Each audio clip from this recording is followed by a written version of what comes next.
अस्सलामु अलैकुम वरहमतुल्लाहि वबरकातुहू।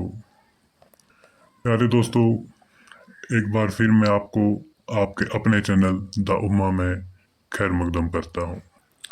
दोस्तों, ज़रा सोचिए कि अगर एक दिन में एक नहीं, दो नहीं, बल्कि 8 ज़लज़ले आ जाएं तो क्या हाल होगा। ऐसा एक दिन दुनिया ने हकीकत में देखा। आइए जानते हैं आखिर क्यों आए एक दिन में 8 ज़लज़ले। तो दोस्तों, वाकया कुछ इस तरह के है कि दुनिया के अंदर 2 सितंबर 2025 को Russia, Afghanistan, Alaska, Indonesia, Nevada, Texas, Pakistan, टोंगिया, न्यूजीलैंड, 8 मुल्क ऐसे हैं जहां पे एक दिन में 8 ज़लज़ले आए हैं। लोगों ने एक दिन में 8 ज़लज़लों को महसूस किया है। और देखा जाए तो अफगानिस्तान की सूरत हाल आपके सामने है, जहां पे अमवात की तादाद 1400 से तजावज़ कर चुकी है।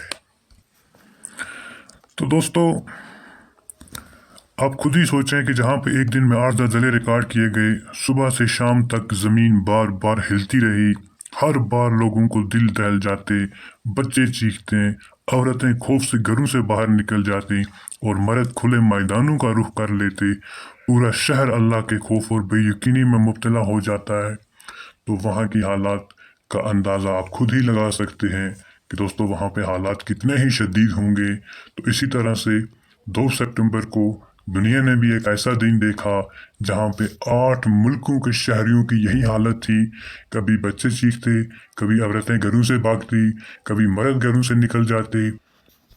तो दोस्तों जहाँ एक ही दिन में 8 ज़लज़ले रिकॉर्ड किए जाएं, सुबह से शाम तक ज़मीन बार बार हिलती रहे, हर बार लोगों के दिल दहल जाएं, बच्चे चीखें, औरतें खौफ से घरों से बाहर निकल जाएं, मर्द खुले मैदानों का रुख कर लें, पूरे के पूरे मुल्क अल्लाह के खौफ और बेयकीनी में मुब्तला हो जाएं, तो आप इस जगह का अंदाज़ा खुद ही लगा सकते हैं कि 2 सितंबर 2025 का दिन जो बिल्कुल हमारे लिए तो हमने तो सोचा भी नहीं, हमने तो देखा भी नहीं कि ऐसा वाकया हुआ है दुनिया में या नहीं।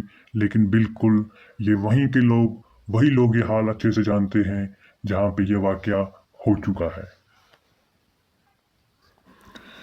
जैसा कि माहिरीन अर्जियात के मुताबिक अगर देखा जाए, जब ज़मीन की प्लेटें एक साथ हरकत करती हैं तो सिर्फ एक झटके पर बात ख़त्म नहीं होती दोस्तों।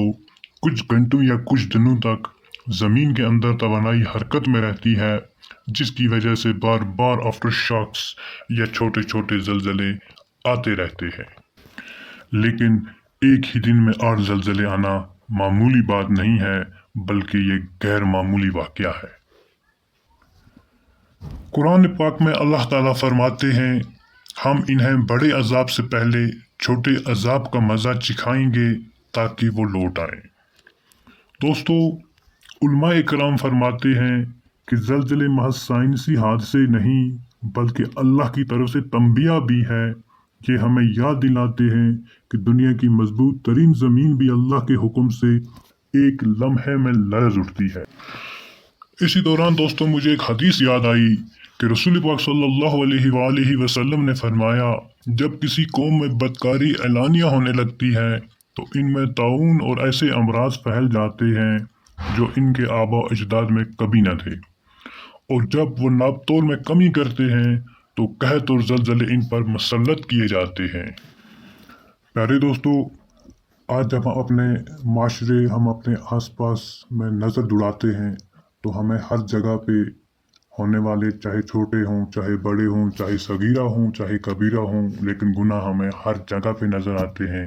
और ऐसे गुनाह जो हम अपनी आंखों से देखते हैं, लेकिन उसके बाद भी हम उन गुनाह को ना करना, या ऐसे गुनाह के बारे में हमें अल्लाह की पकड़ होगी इतना भी नहीं सोचते, बल्कि हमारे लिए ये गुनाह एक आम सी बात बन चुकी है। ना तो हम खुद इन गुनाहों से बाज आते हैं, ना तो हम दूसरों को तलकीन करते हैं कि इन गुनाहों से बाज आ जाइए। तो फिर जैसा कि एक और हदीस मेरे जहन में आई कि नबी करीम सल्लल्लाहु अलैहि वसल्लम का इरशाद है, मेरे नबी सल्लल्लाहु अलैहि वसल्लम फरमाते हैं, जब तुम कोई बुराई देखो तो उसको अपने हाथ से रोकने की कोशिश करो। अगर आप अपने हाथों से नहीं रोक सकते तो उस गुनाह को ज़बान से रोकने की कोशिश करो, और अगर आप ज़बान से भी नहीं रोक सकते तो उस गुनाह को आप दिल से बुरा जानो। और दोस्तों, ये पता है कि ये ईमान का आखिरी दर्जा है। तो प्यारे दोस्तों, आप खुद सोचो कि आज क्या हम ईमान के आखिरी दर्जे पर हैं? इतना कमज़ोर हो गया हमारा ईमान। तो दोस्तों, हमें अपने ईमान के बारे में फ़िक्र करनी होगी और अल्लाह तबारक व तआला से दुआ करनी होगी, इस्तिग़फ़ार करना होगा, अपने गुनाहों पे माफ़ी मांगनी होगी। दोस्तों, ज़मीन का बार बार हिलना हमें ये पैगाम देता है कि ज़िंदगी लम्हों में बदल सकती है। हमें हर वक्त अल्लाह तबारक व तआला से इस्तिग़फ़ार करते रहना चाहिए और अल्लाह तबारक व तआला से दुआ करनी चाहिए कि वो हमें अपने अज़ाब से महफूज रखे। व आखिर दावाना वल्हम्दुलिल्लाहि रब्बिल आलमीन।